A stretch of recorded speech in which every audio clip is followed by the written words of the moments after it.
استغفر الله العظيم غفور الرحيم. استغفر الله العظيم إن الله التواب الرحيم. اللهم أنت ربي لا إله إلا أنت خلقتني وأنا عبدك وأنا على عهدك ووعدك ما استطعت. أعوذ بك من شر ما صنعت وأبوء لك بنعمتك علي وأبوء بذنبي فاغفر لي فإنه لا يغفر الذنوب إلا أنت.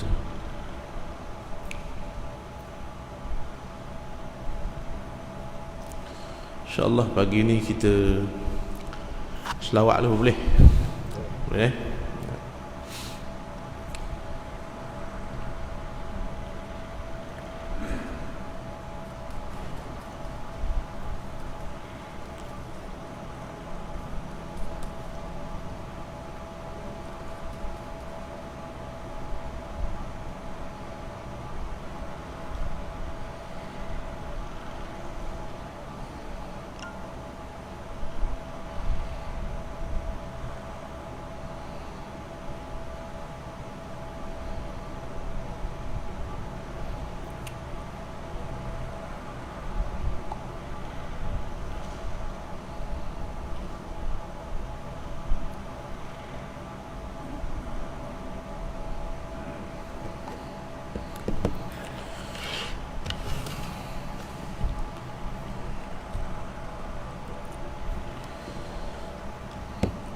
اللهم صل على سيدنا محمد وعلى آله وصحبه وبارك وسلم. اللهم صل على سيدنا محمد وعلى آله وصحبه وسلم.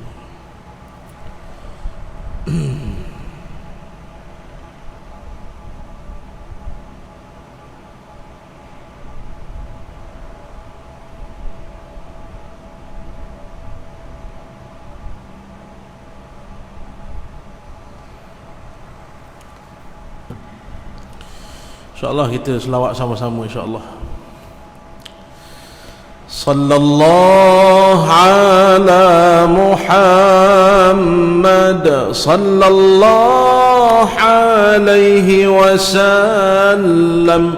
Sallallahu ala Muhammad sallallahu alaihi wasallam.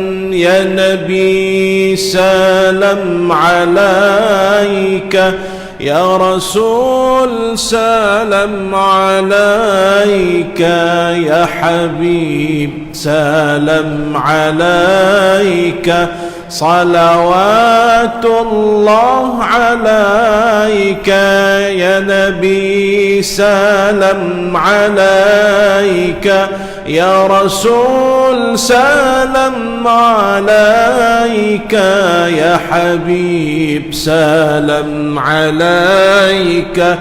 Salawatullah alaika. Sallallahu ala Muhammad sallallahu alaihi wasallam. Sallallahu ala Muhammad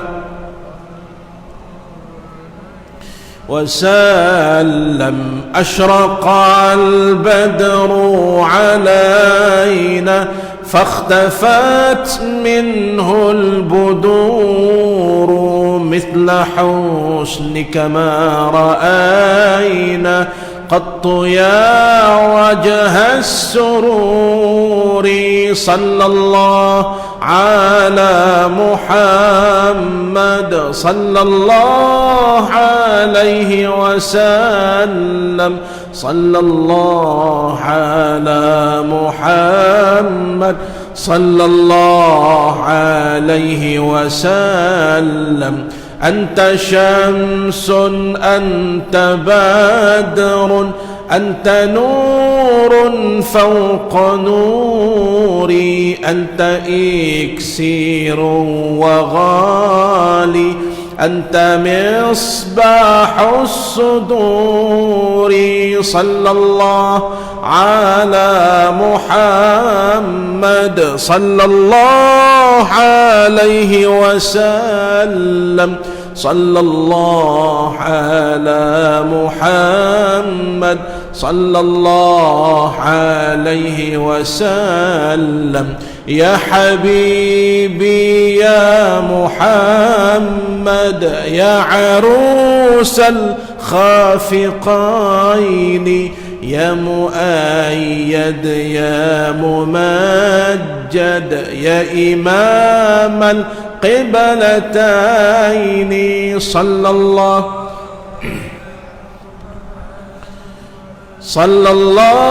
عليه وسلم صلى الله على محمد صلى الله عليه وسلم صلى الله على محمد صلى الله عليه وسلم صلى الله على محمد صلى الله عليه وسلم صلى الله على محمد صلى الله عليه وسلم صلى الله على محمد صلى الله عليه وسلم اللهم صل على سيدنا محمد وعلى آله وصحبه وبارك وسلم. السلام عليكم ورحمة الله وبركاته. بسم الله الرحمن الرحيم. الحمد لله بنعمته تتم الصالحات وبفضله تتنزل علينا الرحمة والبركات. صلوات الله وسلامه على من لا نبي بعده سيدنا محمد بأفضل الصلوات وأزكى التسليمات وعلى آله وأصحابه ومن سار على نهجه واهتدى بهديه إلى يوم الدين. رب اشرح لي صدري ويسر لي أمري واحلل عقدة من لساني يفقه قولي. سبحانك لا علم لنا إلا ما علمتنا إنك أنت العليم الحكيم. ولا حول ولا قوة إلا بالله العلي العظيم. إلهي أنت مقصودي ورضاك مطلوبي. أعطني محبتك ومغفرتك وعنايتك آمين يا رب العالمين. أما بعد. بسم الله الرحمن الرحيم. قال المؤلف رحمه الله تعالى ونفعنا الله بعلومه في الدارين آمين يا رب العالمين. Kata Tuan Pengarang yang dirahmati Allah, adab berpakaian. Saudara,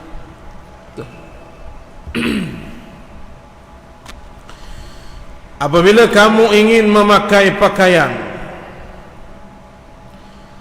niatkanlah untuk mentaati perintah Allah Subhanahu wa taala,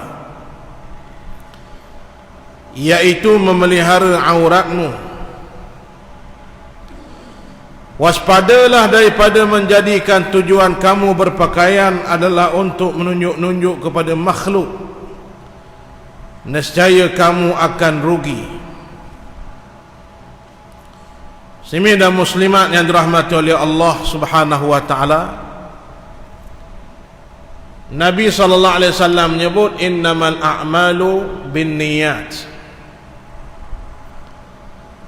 Al-Imam Suyuti dalam kitabnya Al-Ashbah wan Nazair meletakkan kaedah yang paling tinggi, al-umur bimaqasidiha.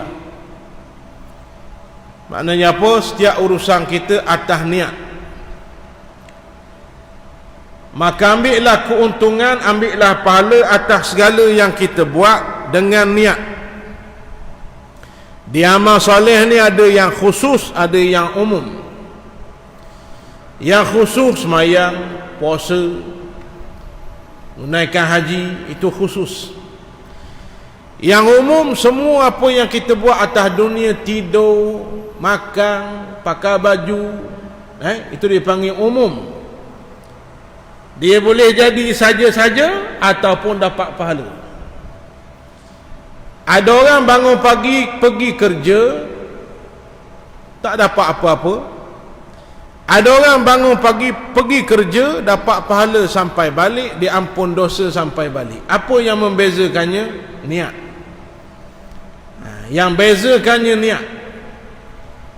Maka tuan-tuan yang seterusnya, kata tuan pengarang, adab berpakaian. Ada orang pakai baju tak dapat apa-apa. Ada orang pakai baju dapat pahala. Ada orang pakai baju dapat dosa. Pilih nak yang mana?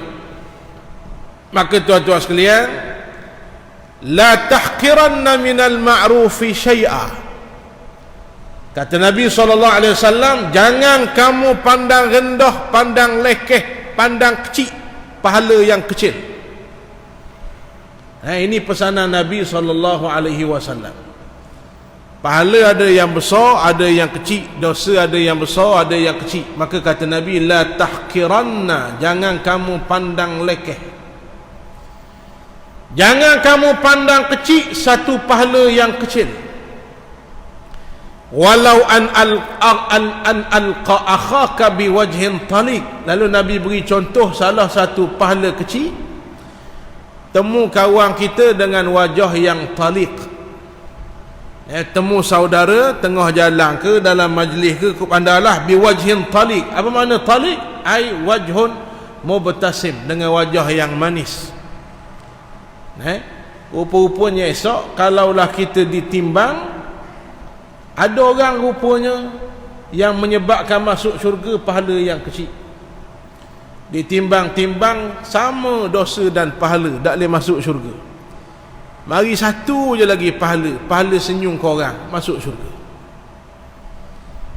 Ada orang keputusan akhir neraka, datang satu pahala, tuan-tuan sekalian, mengalihkan barang yang, walau kata Nabi SAW, alih barang yang menyakitkan atas jalan. Imatatul aza anit tariq. Tengah jalan ada paku, dia berhenti motor, dia alih paku. Kalau zaman kita, tuan-tuan sekalian, tengah jalan ada apa-apa lubang, dia tolong tapung lubang tu. JKK, MPKK, JKA, nampak? Dia tapung lubang. Zahir nampak ibadat tak? Tak nampak ibadat, tapung jalan. Ibadat apa? Orang yang tak berilmu bercakap begitulah. Maka bagi orang yang faham, dia akan jadi ibadah dengan asbab apa? Niat. Al-umur bimaqasidiha. Faham ni? Jadi tuan-tuan, asalnya keputusan neraka. Atas dunia penuh senyum korang, penuh alih paku tengah jalan, penuh apa lagi tuan-tuan sekalian, tengok siapa dia bersih. Ini semua dipanggil pahala kecil. Rupa-rupanya asbab masuk syurga. Ada seorang hamba Allah ditimbang-timbang, keputusannya neraka. Sebab fa amma man khaffat mawazinuhu fa ummuhu hawiyah wa ma adraka ma hiyah narun hamiyah. Timbang-timbang neraka. Allah Ta'ala punya sifat rahmat. Allahu rahimun bi'ibadihi. Allah ni maha penyayang pada hambanya. Kalau lebih pahala, dia kata pada malaikat, hantar terus, jangan tangguh ke syurga Allah. Masuk syurga. Tapi kalau lebih dosa, Allah Ta'ala kata nanti dulu, Allah suruh malaikat korek, takut-takut jumpa ada lagi pahala hak seleh-seleh tu. Allah tahu dah, Allah nak izhar, Allah nak tunjuk kasih sayangnya pada hari kiamat. Maka malaikat pun cari korek-korek. Antara riwayat menyebut, malaikat tanya, mu pernah tak duduk satu kampung dengan ulama? Hak ditanya dijawab, tak rajin. Pernah tak makan sekali dengan ulama? Dia jawab, tak pernah. Pernah tak bersalang dengan ulama? Tak pernah. Soalan paling akhir, pernah tak bersalang dengan orang yang pernah bersalam dengan ulama? pernah masuk syurga. Rahmatnya Allah Ta'ala. Sebab tu tuan-tuan, jangan pandang lekeh pahala yang kecil. Boleh jadi hak tu asbab masuk syurga. Maka jadikan seluruh apa yang kita buat ibadat, termasuklah pakai baju. Maka kata tuan pengarang, bila pakai baju, niat kerana Allah untuk mentaati perintah Allah. Kerana yang suruh kita tutup aurat adalah Allah. Maka jangan pakai kerana nak menunjuk pakaian kita mahal. Pakai baju mahal tak salah niat tu. Dah biti banyak, loh lah beli, tak ada masalah. Pakai baju untuk bermegah-megah, ataupun pakai pakaian langgar tu perintah Allah, tidak tutup aurat. Maka jadikan pakai baju tu ibadah kerana Allah Subhanahu wa ta'ala. Habis. Maka perintah menutup aurat adalah perintah yang wajib. Antara golongan yang ramai masuk neraka kerana aurat, minta maaf saya sebut, ibu-ibu, orang perempuan. Ustaz kata kita amal. Bukan saya kata. Rasulullah sebut supaya kita berhati-hati. Nabi tak kata orang puang belaka masuk neraka, orang lelaki masuk juga. Yang Nabi nak suruh kita jangan jadi golongan itu. Malam Al-Isra' wal Mi'raj, Allah beri Nabi tengok syurga, beri tengok neraka depan-depan mata. Sebab tu iman Nabi sampai tahap kamalul yaqin. Apa makna? Tengok dah depan api neraka, dan dah tengok depan-depan mata syurga Allah Subhanahu wa ta'ala. Kalau boleh Nabi tambah balik, ada 3 orang manusia yang dah pernah duduk dalam syurga. Nabi Adam alaihi salam. Nombor 2 Nabi Idris alaihi salam, pernah dijemput oleh Allah. Nombor 3 Nabi kita Rasulullah sallallahu alaihi wasallam. Kata Nabi, wattala'tu fil jannah, aku tengok dalam syurga. Aku dah tengok, aku dah jenguk, dah masuk dalam syurga. Fara'aitu anna aktsara ahliha al-fuqara, ramai ahli syurga di kalangan orang-orang miskin. Apa makna? Orang kaya dah masuk syurga? Masuk. Yang disebut sini ramai. Miskin, kerana miskin atas sebab apa? Atas sebab apa masuk tu? Kerana redha dengan kemiskinan, syukur dengan apa yang Allah beri.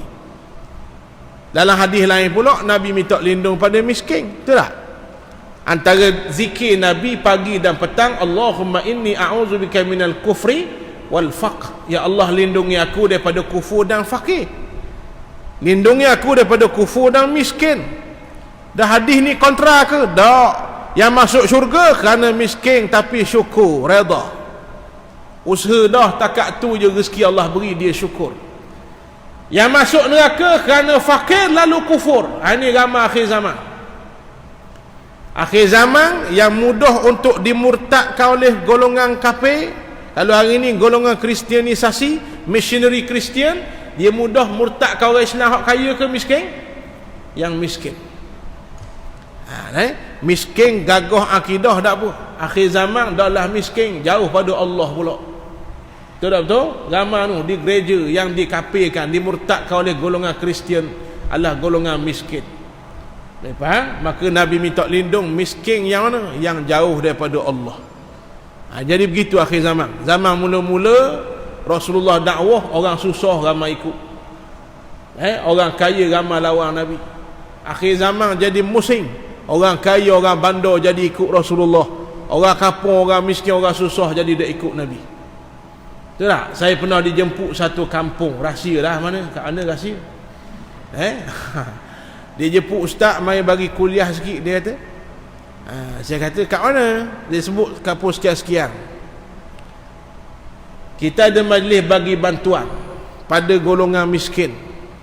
Tapi saya kata pengurusi MPKK ni lah, dia kata saya tak mau kosong, bagi kosong tak mau. Sebelum bagi kumpul ramai-ramai, ustaz bagi tazkirah. Kerana ustaz, ramai yang dok semayang. Tuan-tuan bayang, pokcik, mokcik, tua, susah dok semayang. Ini hakikat akhir zaman. Jadi Nabi kata ramai dalam syurga orang miskin yang mana tadi? Yang redha, yang syukur, yang taat pada Allah. Orang kaya masuk Iraq, tapi ramai orang miskin. Kena faham. Lalu Nabi sebut wattala'tu finnar. Ni saya nak sebut ni. Lalu Nabi pun berpaling pada neraka Jahannam. Fara'aitu anna aksara ahliha an-nisa. Aku lihat ramainya orang perempuan yang terjun dalam neraka Jahannam. Orang lelaki tak masuk ke? Masuk. Faham baik-baik hadis ni? Ramai perempuan. Orang perempuan tak masuk syurga ke? Masuk. Faham oleh hadis tu? Ramai yang masuk neraka. Lalu bila balik kaji punya kaji, antara punca orang perempuan tak masuk syurga banyak, dua yang paling besar. Ni kena tulis. Tulis tepek besar-besar tepi dinding. Balik lagi tepek besar-besar depan pintu supaya berjaga-jaga. Yang pertama, tak taat pada suami. Banyak ni dua hak paling tinggi. Dah dia kerja dekat syarikat, dia boh. Suami dia pakak besar. Dia buat balik ke rumah pakak tu. Faham tak? Dia tak boleh buat balik. Bila balik di rumah, suami kita paling besar. Allah Ta'ala buat kita anak lelaki, mak kita paling besar. Anak perempuan pula bila menikah, suami paling besar. Allah Maha Adil. Ni faham ni? Nombor satu. Suami kata patah, dia jawab 80 patah. Suami suruh binya kehiruk ni pula, tak mau dengar tak mau. Suami minta air, dia jekoh sampai kecing kawan tu. Jadi tuan-tuan sekalian, ini semua contoh. Tak taat akan perintah suami. Dia kalau boleh kita kena usaha sehabis mungkin. Kita ni beramal kena bijak. Beramal soleh ni jangan rajin saja, kena bijak. Allah Ta'ala kata tabarakalladzi biyadihil mulku wa huwa ala kulli syai'in qadir alladzi khalaqal mauta wal hayata liyabluwakum ayyukum ahsanu amala. Tidak disebut ayyukum aksaru amala. Nak uji siapa yang paling bijak, paling berkualiti amalannya, bukan yang paling banyak. Banyak kena juga, tapi banyak tak kualiti, tak edit. Maka beramal biar paling berkualiti. Maka nak kualiti lagu mana? Kena belajar. Kena belajar yang wajib mana, hak sunat mana. Wajib pula, kalau tembung wajib dengan wajib mana utama, tembung wajib dengan sunat mana utama. Tu orang-orang bijak beramal. Dia faham ni? Maka orang puan dia kena tahu, ada amalan kadang-kadang nampak macam hak Allah, hak manusia, rupanya utama hak manusia. Contoh, orang puan nak mari sembahyang jemaah masjid. Besar tak pahala? Besar. Tapi suami dia kata, tak payah pergi lah. Mana dia kena ikut? Kena belajar tu. Mana dia kena ikut? Ikut suami. Suami kata, abang baru balik 2 bulan tak jumpa. Kerja tu Penama Melaka, Petronas Melaka, 2 bulan tak jumpa. Abang tak jumpa bini 2 bulan. Tengok kucing nampak awet. Tengok tiang nampak rapi, tiang nampak bini. Balik, baru balik, nak tubik pergi masjid. Abang kata, abang baru siapa? Semayang di rumah hari ni. Wajib semayang di rumah. Faham ibu-ibu? Itu orang panggil beramal dengan ilmu. Yang afdah semayang masjid orang lelaki. Boleh faham? Kecuali suami izin, tak apa. Kecuali bab belajar agama, tu bab lain. Puasa sunat sama Isnin Khamis. Suami kata itu tak usah puasa hari ni, haram puasa. Faham tak ni? Puasa Isnin Khamis sunat ke wajib? Sunat. Perintah suami sunat ke wajib? Wajib. Mana lebih utama? Wajib. Nampak? Itu kena belajar. Rajin pergi sejik ni, pergi sejik sama, subuh, zuhur, asar. Bagus tak? Bagus. Dengan suami dia akak suara. Tak bijak lah. Lubuk pahala. Orang gingai. Ini orang ngai kan? Dia tahu dah ni lubuk kakak putih. Lubuk. Dia gingai sini, tak ada ikan. Oh kabar dah ni lubuk ni tak ada ikan. Ngai hampa tak ada ikan. Bijak tak bijak? lelah saja 2 jam. Faham tak ni? Ke tak faham? Faham ni? Allah dah sebut mana lubuk pahala, utamakan yang tu dulu. Lubuk pahala orang perempuan suaminya. Nampak? Sembahyang sunat 1000 rakaat dengan menggembirakan hati suami, besar gembirakan hati suami. Faham? Main sunat tu bersodoh, jangan nampak kecek pula. Buat air, suami balik letih, abang air, suka suami, besar pahala. Suami pun detik dalam hati, saya redha pada isteri saya, syurga dah. Ni faham ni? Orang puang saya sebut sama 5 je nak masuk syurga. Nabi sebut 5 je. Taat Allah, taat Rasulullah, taat suami, sembahyang 5 waktu, puasa bulan Ramadan. Udkhulil jannata min ayyi babin syi'ti. Masuk syurga ikut pintu mana kamu nak. Sebab apa dia ringan dengan ustaz? Sebab Allah beri berat hak lain dah. Berat beranak, berat melahirkan anak. Maka nombor 1 antara punca masuk neraka adalah kerana derhaka pada suami. Nombor 2 masuk bab kita ni. Punca kenapa perempuan ramai masuk neraka. Na'udzubillahi min zalik. Kita jangan jadi golongan ini. Tidak menutup aurat. Zaman tu zaman kita. Depan mata kita tuan-tuan, hari ni jadi pelik kalau tutup aurat. Tak tutup tu biasa. Itu bahayanya normalisasi maksiat. Benda yang berdosa dinormalkan. Nampak? Benda yang berdosa dijadikan barang yang normal. Betul tak? Orang puang pakai seluar jing, tak salah lagi kalau longgar. Ketak lemak, biasa. Betul tak? Orang lelaki beli seluar jing, kecek bawah Orang puang ini pakai seluar jing, atas apa bawah kecek. Betul tak betul ibu-ibu? Ini pahit untuk ditelan. Ini saya kena sebut. Ini kerja saya kena sampaikan. Dak khabar esok Tuhan tanya, mau mengajar ni dulu.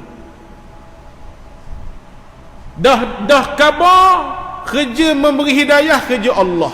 Kerja kita sampaikan. Betul tak betul?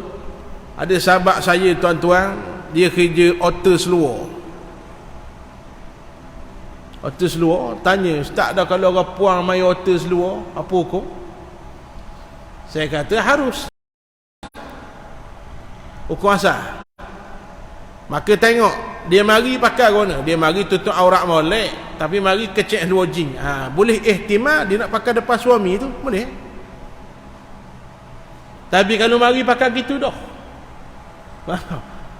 Atas apa bawah kecek, pakai gitu dah. Dia suruh pula kita kecek lagi seluar dia, ketika itu haram. Dia panggil dosa bersubahat. Ad-dalu ala syarrin mislu ajri fa'ilih. Orang lain buat dosa, kita jadi asbab dia buat dosa, kita tanggung. Kita otor seluar 5 je, tanggung dosa selagi mana dia pakai dan selagi mana orang tengok dia punya aurat. Orang tak semayang sekali dosa tak semayang, betul tak? Orang tak tutup aurat selagi mana orang tengok aurat dia, itulah dosanya berjalan. Dia ambil gambar, letak gambar dalam Facebook, jadikan profile picture, selagi mana orang tengok, 5,000 friend list tengok, itulah dosanya.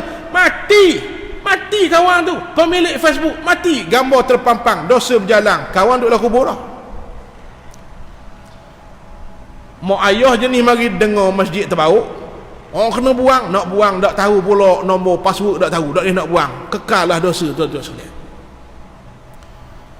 Tak, kadang mari mikir aku kerja sampai, tak reti dah nak khabar mana, payah sungguh bab ni tuan-tuan sekalian.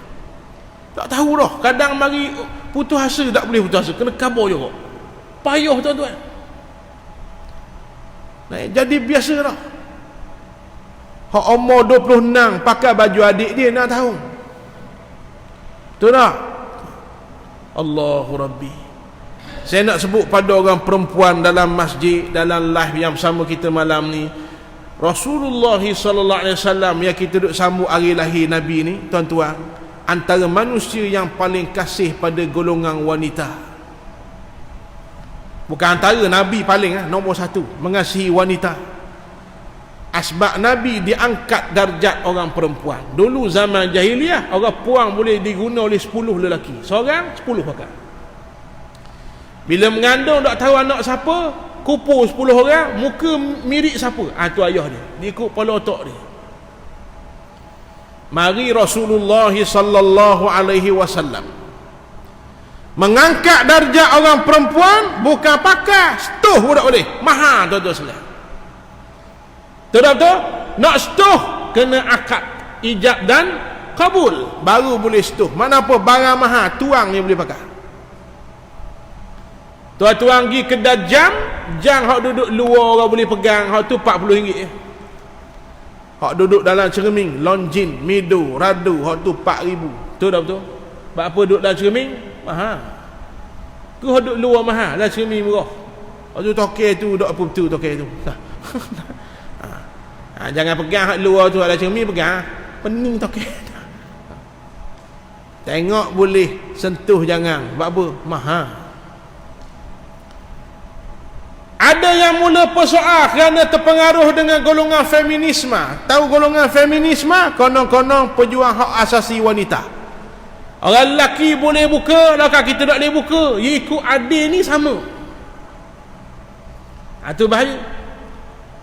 Mengukur adil mesti ikut Allah yang bersifat maha adil, bukan ikut polotok manusia.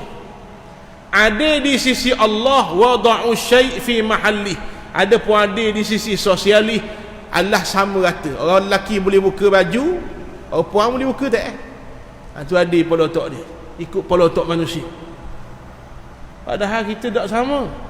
Allah buat zuyyina lin-nasi hubbus syahawati minan nisa. Allah buat, Allah yang buat fitrah kita. Orang lelaki bila tengok orang perempuan macam orang perempuan tengok emas. Boleh faham? Ada tak ibu-ibu terbaru ni tak suka emas cakap tangan? Kena cek bukan orang puang tu. Ada tak cakap tangan? Kita tak suka emas. Pelik tu. Allah buat orang lelaki tengok orang puang dia ada karen. Betul tak? Kalau tengok orang puang tak rasa apa, itu dua. Mati pucuk, kunyit. Tahu kunyit? Ibu berahi sama orang lelaki. Allah buat begitu. Cuba letak seorang lelaki, contohlah Abang jangan marah, contoh Abang contoh. Abang duduk tepi jalan, duduk akan baju. Ada tak orang puang tengok, masuk lokang, langgar tiang ada? Tak ada. Mutah dia. Contohlah kenapa? Kenapa? Kerana duduk akan baju. Dia geli orang puang. Betul tak? Tapi orang puang duduk tepi jalan, tak payah duduk akan baju, cukup dia pakai baju ketat. Mana? Ngetutup imam salah sedih. Salah jalan tuan-tuan. Kenapa betapa besar fitnah ni? Mahal. Maka Allah Ta'ala jadikan dia begitu. Maka mesti dijaga mahalnya itu. Allah perintah tutup aurat illa ma zahara minha, seluruh tubuh kecuali apa yang Allah izin. Ulama kata muka dan pergelangan tangan. Sebab tu ibu-ibu, ayah ibu-ibu, kakak-kakak, adik-adik perempuan saya yang dikasih sekalian, tutup aurat sungguh-sungguh, esok Allah kasih dengan sesungguh-sungguh kasih. Ada tutup ni aurat ni. Kadang tak faham, dah belajar, dia ingat kepala je aurat. Tekuk tunjuk korang. Kalau beli ikan tu tunjuk je lah, yang di sisi tangan awak boleh. Pasal waktu tunang, ikan ni berapa ya kilo ni? Tunjuk sisi tangan ni. Ibu-ibu yang dirahmati Allah, aurat kita tunjuk pada yang ajnabi, Allah gantunglah api neraka, Allah bakar esok. Maka kena ada sifat takwa, takut yang tinggi pada Allah. Maka kita pun berpakaian kerana nak ikut perintah Allah. Jadi orang lelaki aurat dia pusat ke lutut Dah apa pakai comel ni kerana akhlak. Kerana akhlak pakai. Kalau ikut pusat lutut padang dah. Hari ni patutnya saya pakai kepekat saja, tuan-tuan pakai kepekat saja. Padang dah. Cuma viral lah esok masuk kabur. Ada apa pakai comel ni akhlak. Berlebih-lebih pula. Maka orang perempuan lebih lagi. Sebab tu saya pesan tanda kasih. Tanda kasih. Kerana itulah yang dipesan oleh Nabi SAW. Maka saya nak ibu-ibu kalau boleh didik anak perempuan saya ada isteri, anak saya 5 hak sulung puang. Kalau atau pergi sekolah nengung lama, tengok dia takutnya berasa dah nak puang seorang. Ya Allah, berilah ya Allah hidayah. Rabbana hablana min azwajina wa dhurriyyatina qurrata a'yun waj'alna lil muttaqina imama. Ayah ni kena baca semua sambil kita usaha, sambil kena baca. Kalau ada peluang tok tangan atas kepala bini, Rabbana hablana min azwajina, ni baca tok atas kepala. Pergi ke anak puang pula, Rabbi habli minas salihin. Doa kita mustajab kan untuk anak-anak. Doa kerana bimbang fitnah akhir zaman. Bimbang tuan-tuan sekalian. Maka didiklah mereka sedari kecil. Didik sedari kecil. Tutup aurat tu dari kecil. Jangan 18 baru nak ajar. Biar dia biasa. Dan akhir sekali biar sampai dalam hati berasa, kalau kita panggil kakak, mari turun je ambil barang Abi beli. Kejap dak pakai tudung ni Abi. Mana tahu baru. Biar dia rasa salah dak pakai tudung. Faham? Itu.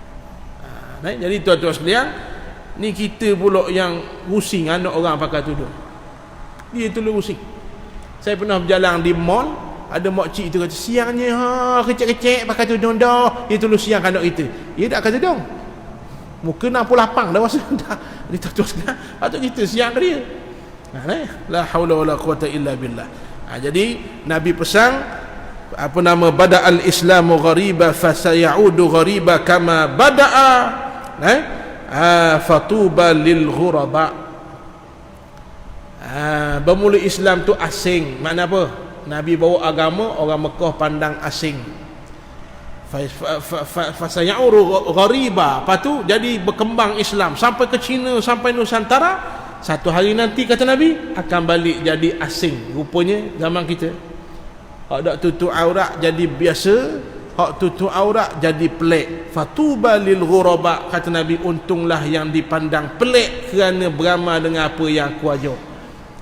Maka abdu alaiha bin nawajis. Kita semua wajib pegang apa yang Nabi ajar dengan gigi geraham. Nabi kata pegang apa yang aku ajar dengan gigi, tapi gigi geraham yang Nabi sebut. Sebab gigi banyak. Gigi depan mudah cabut. Betul tak? Gigi yang paling kuat genggaman geraham. Itu kinayatun an syiddati at-tamassuk.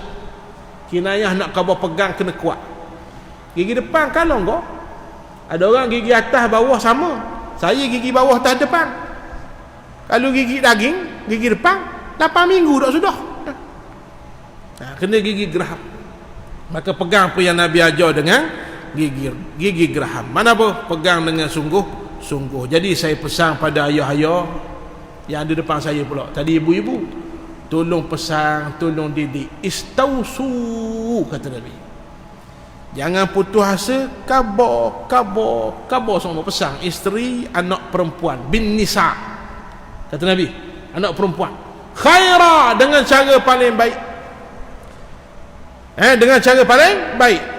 Fa innaha khuliqat min ad-dhal'i. Isteri kita, anak perempuan kita dicipta daripada tulang rusuk yang bengkok. Kasar sangat, patuh dia. Jangan kasar sangat. Anak puang, isteri mesti dengan penuh kasih sayang, tapi manja berdoa, beloklah sampai kiamat. Jangan kasar berdoa, jangan manja berdoa. Siapa nak dak tutup aurat pun tak ada. Dia pula puji, comel dak tu ketudung. Nanti nak suruh makmu ketudung etek ayuh Jadi tuan-tuan sekalian. Jadi dia tak rasa bersalah.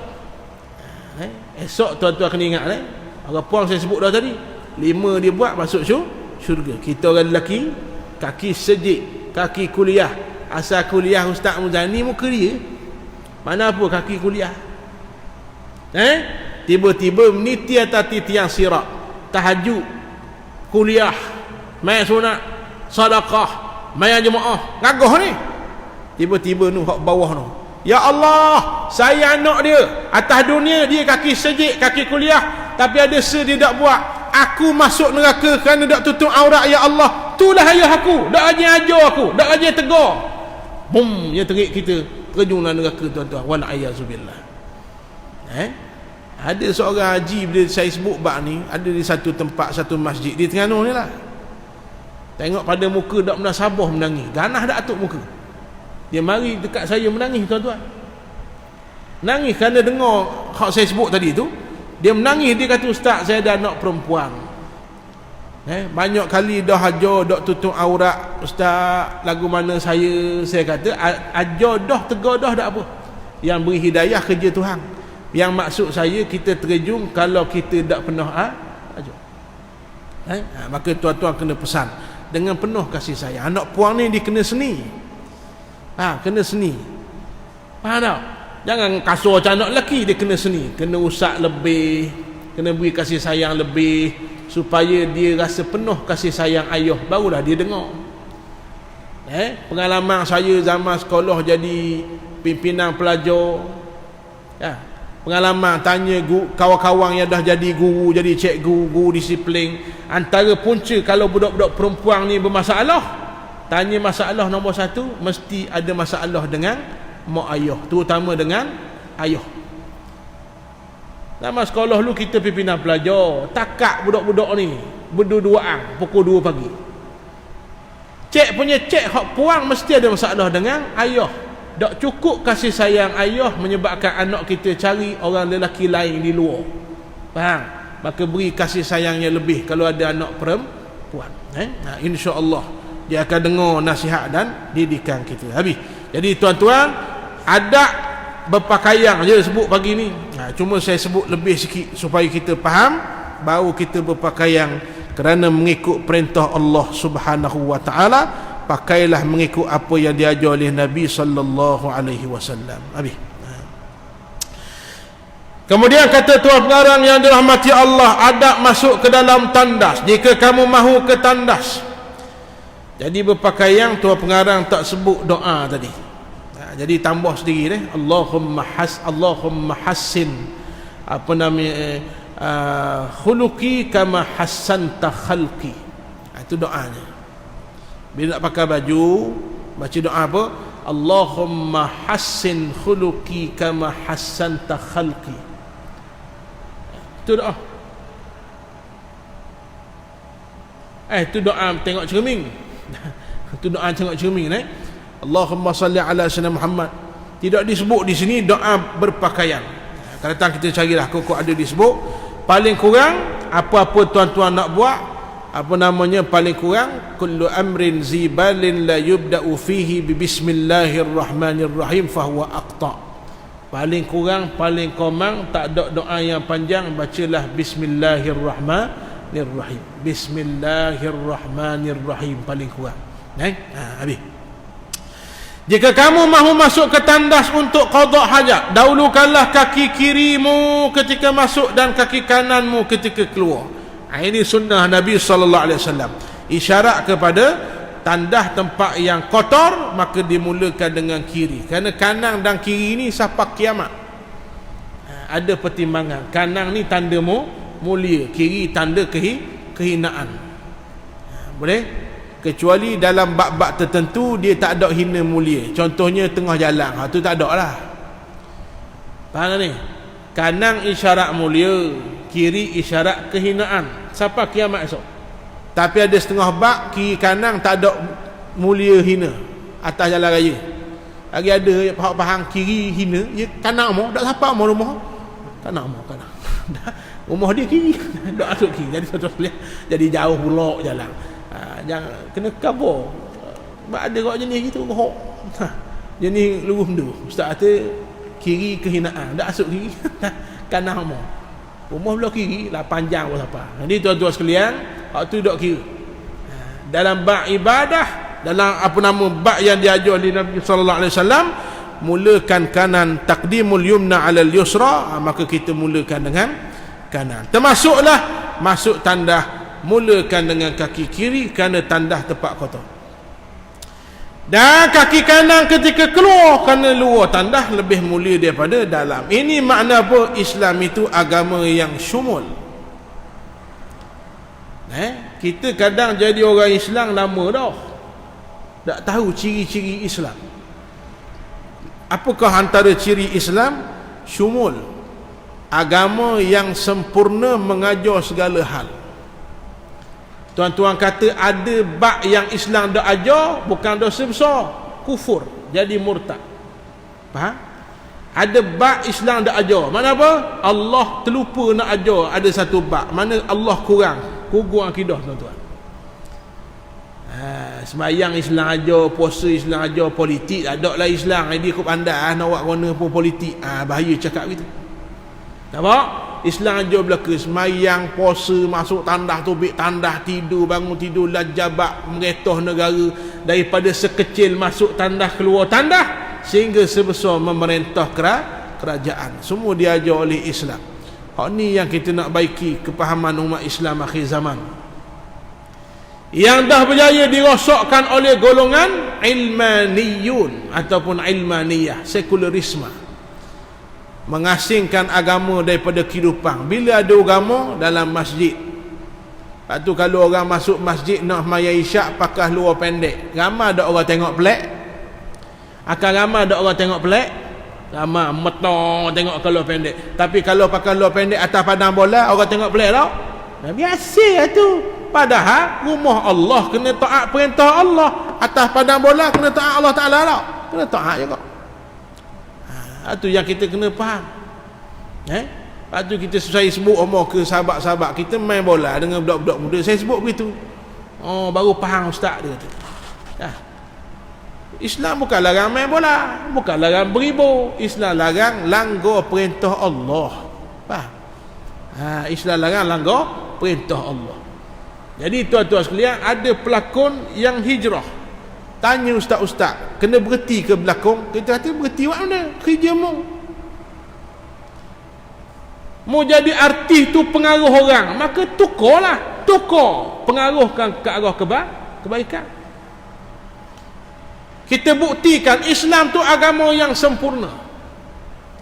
Selama ni kalau filem tak, mesti nak kena buka aurat. Betul tak? Kalau tak buka, tak laku. Siapa kata? No, filem Indonesia ketika cinta bertasbih, box office, tak ada satu pun adegan buka aurat. Itu boleh. Paling baru tu filem Munafik Samsul Yusof, betul tak? Samsul Yusof, Allah pilih Samsul Yusof, tuan-tuan sekalian. Allah beri hidayah, duduk dalam majlis para ulama, duduk dalam kuliah, dia jadi faham agama.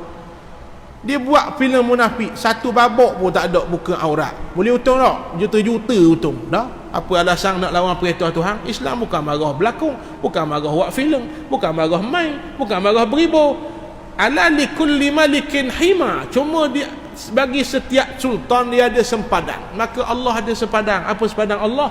Maharimuha, barang yang Allah haram. Hak haram pun jangan langgar. Main bola, mainlah. Jangan buka aurat. Jangan garik tak berhenti pada sembahyang. Itu kena faham. Boleh faham Jadi tuan-tuan yang dirahmati Allah sekalian, Islam itu agama yang syumul. Daripada tandah diajar kaki kiri ke kaki kanan sehinggalah memerintah negara. Boleh faham semua diajar dalam Islam.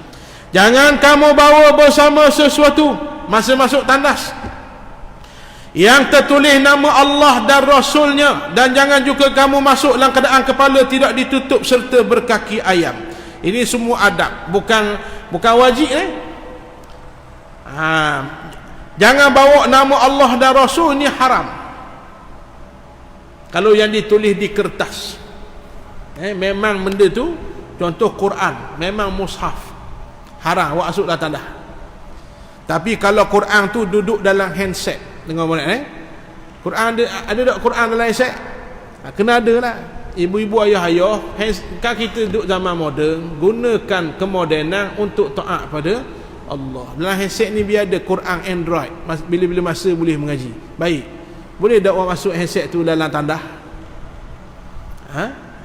Boleh tak? Boleh. Kerana yang kita buat masuk tu, kalau tanya orang, ni benda apa? Tanya orang, ni handset ke Quran? Orang akan jawab handset. Maka boleh buat masuk. Yang tak boleh buat masuk mushaf. Kecuali handset tu tengah buka Quran, tebeng Quran, haram, tak boleh.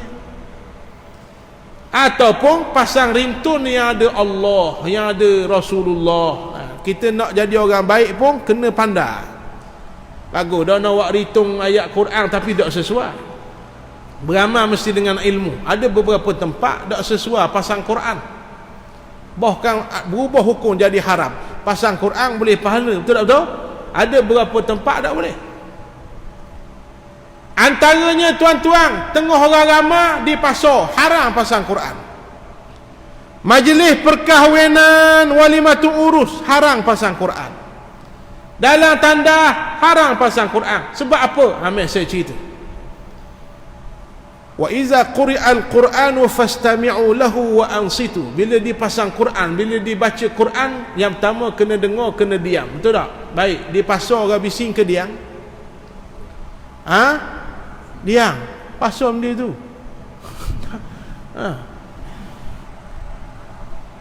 Nak ke bos kilo nah ya. Tak bising bangor. Jangan wak-wangok bodoh orang panggil. Pasang Quran di pasar. Tak boleh. Pasang lagu selawat tak apa. Boleh bang ni? Nombor 2, walimatu uruh, orang bising ke diam. Malih orang nikah tu. Diam, senyap tupah. Manusia keji nikah. Bising lah, apa khabar bising bangor, betul tak? Hiwak bangor pasal Quran, tak boleh. Pasal nasyid, pasal selawat, pasal lagu yang tak melalaikan. Sila. Ya, faham ni? Termasuklah dalam tandas. Maka nak wak ritung, wak baik-baik, tak ada masalah. Jangan wak ritung Quran. Ritung Quran. Orang telefon, tabarakalladzi biyadihil mulku wa huwa ala kulli syai'in qadir. Nampak bagus, dosa besar. Dah bunyilah tanda. Tengok duk buang air tu bunyi Quran. Maka jangan buat benda yang nampak macam bagus, rupa tak kena tepat. Maka jangan juga membawa masuk, kata tuan pengarang, barang yang tertulis nama Allah dan Rasul. Ni piyuh. Ada piyuh. Kalau kopiah Haji Fattah, dia setiap pakaian dia ada hak mahal, betul tak? Kalau kopiah dia paling mahal setakat saya pakai kopiah Haji Fattah. Hak ni tak ada kedai. Haji Fattah dia buat Bukit Mertajam. Hak ustaz-ustaz pakai tu. Kerah kong tuan-tuan sekalian. Kalau lepak kucing, bawa lari kucing. Kerah kong piyuh. Tak boleh basuh dengan mesin, kena basuh dengan beru gigi. Dah harga 300, 400. Maka dia boleh tempah tulis nama sini, Ahmad Muzani. Tulis nama saja 30 ya. Nampak? Oh mahal pakai piyuh. Apa ada PT pakai lah. Nak ngadak Tuhan tak apa. Oh kalau bak lain tak apa mahal. Oh helmet sampai 8,000. Arai jet kuning 15,000, 80,000 jet kuning. Tahu nak menatang apa jet kuning? Helmet budak-budak muda ni mahal pada motor tu. Tak apa pula piyuh tak boleh mahal. Tak apa, nak ngadak Allah Ta'ala ada pitih boleh. Macam ibu-ibu kalau ada pitih, kalau beg duit mahal. Sembonia. Kalau beg tangan, kalau tok lelaki we kasut you, hak kasut you je best. Kasut you. Ini mahal. Tapi buat baju telekung semayang hak tu, hak 12 ya tu rosok jeragak koyok pakai hak tu. Pakai hak mahal tak kalau ada duit, beli telekung Siti Khadijah. Faham? Nak buat ngadak Allah Ta'ala kan? Kalau ada pitih lah, tak ada bak lain. Maka piyuh ni dia ada hak jenis tu. Tiba-tiba pergi tulis Abdullah. Nama siapa tu? Allah nama siapa? Nama Tuhan kita lah, lafzul jalal lah. Betul tak? Masuklah tanda apa kong? Haram. Itu kena hati. Faham nama Allah, nama Rasulullah sallallahu alaihi wasallam. Baik, kemudian kata tuan pengarang, jangan kamu masuk kalau keadaan kepala tidak ditutup, itu adab. Itu tak haram. Beradab saja. Kemudian serta berkaki ayam, masuk kaki ayam, tidak beradab. Maka beralaslah. Ketika masuk ke dalamnya pula baca doa bismillahi a'udzubillahi minar rijsin najisi al-khabisil mukhbis asyaitanir rajim. Dengan nama Allah aku berlindung dengan Allah daripada kekotoran najis, si keji yang mempunyai pengikut yang hina, iaitu syaitan yang direjam. Ataupun boleh baca Allahumma inni a'udzubika minal khubusi wal khaba'is. Boleh kan? Kita kena ada satu sikap, kalau tak boleh belaka jangan tinggal belaka.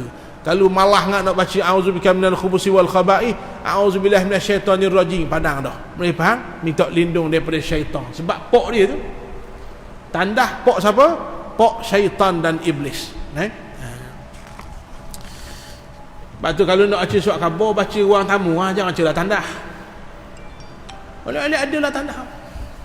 Baca surat khabar 2 jam lah tandah. Jadi tuan-tuan sekalian, baca luar lah. Tandah ni tempat yang kita guna untuk buang najis. Itu saja. Dan ketika hendak keluar, bacalah ghufranakal hamdulillahilladzi azhaba anni ma yu'zini wa abqa alayya ma yanfa'uni. Ataupun boleh baca hak tuan-tuan baca sama tu, ghufranakal hamdulillahilladzi azhaba anni al-adha wa afani. Boleh juga. Malah nak baca hak panjang ni, bukan saya suruh malah ni, kalau mari wah malah tu jangan nak baca tu, baca alhamdulillah padang dah. Tak faham padang, jangan tak baca tu. Mala yudraku kulluhu la yutraku julluh. Barang tak boleh semua, jangan tinggal semua. Jangan nak makan kau, malah nak baca Allahumma barik lana mau ranggoh. Paling kurang baca bismillah. Dan hadis sahih Nabi suruh baca bismillah. Allahumma barik lana, hadis dhaif. Bukan tak boleh beramal lah, baguslah. Tapi apa jadi tinggal bismillah, tu hadis sahih. Nabi kata samillah wa kul bi yaminik wa kul mimma yalik. Bila nak makan nasi, nak makan apa-apa, baca bismillahirrahmanirrahim. Paling kurang. Nampak? Ini mai ranggoh tuan-tuan, tidak ada keberkatan.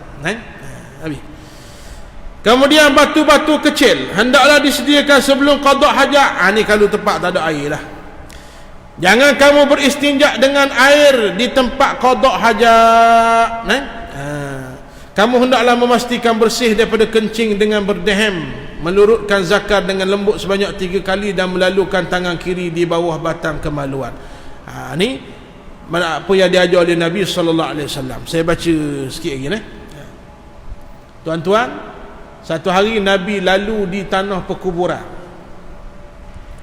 Nabi berhenti, Nabi khabar ke sahabat, pergi cari 2 batang tamar untuk aku tanam di 2 kubur ini. Kenapa? Kerana kata Nabi, innahuma mu'azzaban. 2 ahli kubur ini sedang diazab Allah. Allah beri kelebihan kepada Nabi, dengar 2 ahli kubur sedang diazab. Maka Nabi kata, pergi cari pokok untuk aku tanam di atas kubur, 2 kubur ni. Yang pertama, kenapa kubur yang pertama ni? Fa innahu ya'ti bin namimah. Hak nombor 1 ni atas dunia dulu, kaki batu api. Tahu batu api? Tahu batu api? 2 orang molek-molek ada, nyegi cocoh ni berkocoh 2 orang, tu batu api. Faham? Tuan-tuan, jangan jadi batu api, takutlah batu nesang. Faham? Ingatlah mati. Ni jadi batu api. Orang hak 2 orang baloh, kita kena satukan. Ni 2 orang molek-molek nyegi cocoh jadi batu api, diseksa oleh Allah dalam kubur. Yang nombor 2 ni saya nak sebut. Hak nombor 2 ni Nabi kata kencing tidak Allahumma salli ala sayyidina Muhammad, istibra. Hak nombor 2 ni diseksa dalam kubur kerana kencing tidak istibra. Tahu istibra? Kecing, duduk comel, lepas habis tu berdeheng 3 kali. Dan dalam kitab ni sebut kalau boleh luruk zakar. Tapi padang berdeheng, padang dah. Tapi kalau tak tubik kau luruk zakar. Itu disebut oleh para alim ulama. Kenapa? Siapa begitu Islam ajar, biar sempurna kencing, tak berdeheng, diseksa dalam kubur. Ni bukan tak berdeheng, cacang terus kecing.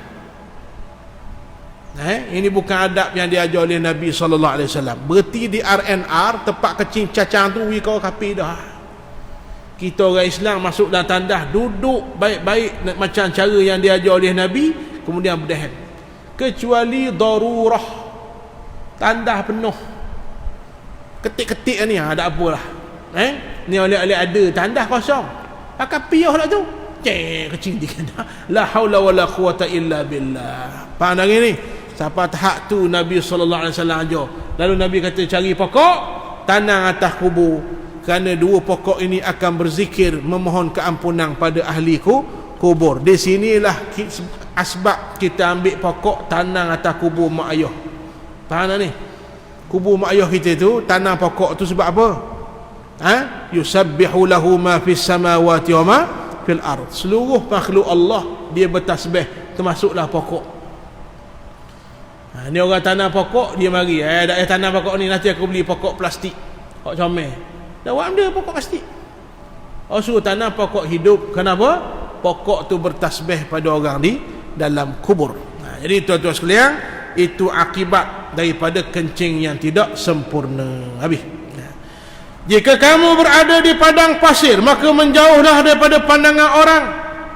Jangan kencing depan orang ramai, dan berselindunglah dengan sesuatu jika kamu dapatinya. Ada batu-batu, ada kursi-kursi, ada apa saja yang boleh melindungi daripada terlihat apa yang kita sedang buat, iaitulah sedang qada hajat. Jangan mendedahkan auratmu sebelum kamu benar-benar duduk. Jangan menghadap matahari dan bulan, ini adab. Serta jangan menghadap arah kiblat dan membelakanginya. Ini orang nak buat masjid, masjid, kontraktor dia kena tahu lah. Mana arah kiblat dan mana yang membelakangi kiblat. Jangan duduk untuk qada hajat di tempat perkumpulan manusia, tempat orang ramai. Jangan kencing ke dalam air yang tidak mengalir, air yang bertakung. Kemudian di bawah pokok yang berbuah, nampak? Dan juga di dalam lubang. Kenapa boleh jadi pokok berbuah jadi kecil? Tak boleh lah, tidak beradab. Kemudian dalam lubang, boleh jadi dalam tu tempat tinggal binatang. Kawan tu, warna basuh, kena kecil. Jadi tuan-tuan sekalian, semua hubungan kita kena jaga. Hablum minallah wa hablum minan nas, dan semua hubungan dengan seluruh makhluk Allah Subhanahu wa taala. Jangan buat main. Ada orang tak masuk syurga kerana tak lepas hubungan dengan binatang. Bukan manusia dengan binatang tak lepas. Rupanya apa sebab dia masuk neraka? Kaki sejik, orang bagus, tapi patang jumpa katuknya bunuh tanpa sebab. Disebut oleh Al-Imam Ibn Katsir, dalam neraka tempat ni. Jangan buat main tuan-tuan sekalian. Dengan binatang pun kena jaga. Kucing mari tetem, miau miau, kucing minta benda, minta projek, minta benda, minta ikan je seekor. Dah lah tak beri ikan, nyenjar kawan tu lekat di dinding. Ingat esok Allah balas mula. Jangan buat main. Allahu Rabbi. Tuan-tuan sekalian, jauhilah kawasan tanah yang keras dan tempat angin bertiup agar tidak terkena percikan najis. Berdasarkan sabda Nabi SAW, inna ammata azabil qabri minhu, sesungguhnya kebanyakan azab kubur adalah daripadanya, iaitu air kencing. Kemudian, tongkatkan dirimu ketika duduk di atas kaki kiri. Ini cara duduk yang paling betul, melawaskan kencing. Kaki kiri tongkat. Nampak? Duduk tu jangan sama, cakung. Sebab tu buang air paling betul cara Nabi, cakung. Dan ni kan ada kursi duduk boleh belaka, tak ada masalah. Tapi kalau boleh dalam rumah tu biar ada belaka, tandah cakung, tandah duduk. Sebab ada orang tak boleh cakung, buasi mana? Dia kena duduk. Jadi kita hak boleh duduk, duduk, tongkatkan kaki kiri. Nampak? Kaki kanan awak naik atas sikit. Kena suruh tunjuk, abang jangan tunjuk, boleh. Faham tak demo ni? Maka tuan-tuan sekalian, jangan tadi, kamu hendaklah menggunakan tadi, tongkatkan dirimu ketika duduk di atas kaki kiri. Jangan kencing berdiri kecuali dalam keadaan terpaksa, bagaimana yang saya sebut tadi. Gabungkanlah penggunaan batu dan air ketika istinja, ni paling afdal. Gabung air dengan batu. Tapi kalau air saja dengan batu saja, mana afdal? Air lah. Macam yang kita buat selama ni. Namun jika kamu mahu memilih salah satu, maka air lebih utama. Baik. Jika kamu mahu menggunakan batu saja, kamu hendaklah menggunakan 3 biji batu yang suci dan boleh membersihkan ain najis, lalu disapu ke tempat yang perlu disucikan agar najis tidak berpindah dari tempat keluarnya. Mesti batu sungguh lah, bukan barang yang najis jadi batu.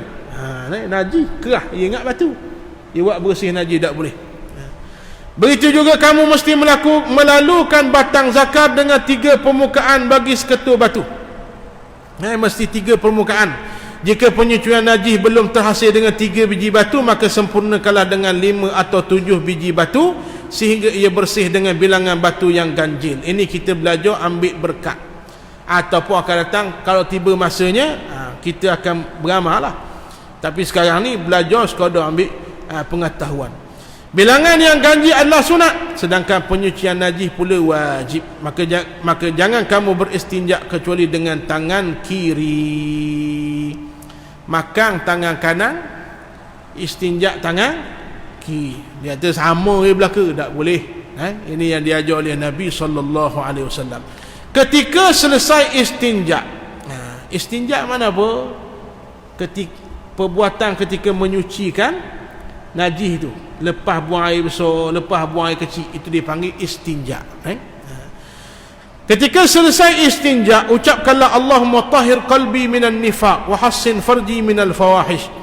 Ya Allah, bersihkanlah hatiku daripada nifaq, iaitu penyakit munafik, dan lindungilah kemaluanku daripada segala perkara yang keji. Kemudian gosoklah tanganmu selepas selesai istinja pada tanah atau dinding, kemudian basuhlah ia. Ataupun hari ini basuh tangan. Sesucinya selesai. Itu adab ketika masuk ke tandas dan buang air besar. Wallahu a'lam. Akan datang kita akan masuk pada bab adab berwuduk, insya-Allah taala. Yang baik pada Allah, yang kurang tu kelemahan daripada saya. Ada tersilap gurau, tersilap cakap, mohon dimaafkan. Ada tersilap bagi tahu yang saya tak perasan, mohon tegur. InsyaAllah kita jumpa di minggu-minggu akan datang. Wabillahi al-hidayah wa taufiq. Assalamullahi alaikum warahmatullahi wabarakatuh. Bismillahirrahmanirrahim. Alhamdulillahi rabbil alamin. Salatu wassalamu ala asyrafil anbiya wal mursalin wa ala alihi washabihi ajma'in. Allahumma anfa'na bima 'allamtana wa zidna ilma. Wa sallallahu alaihi wasallam Muhammad wa ala alihi washabihi wasallam. Walhamdulillahi rabbil alamin. Taqabbalallahu minkum.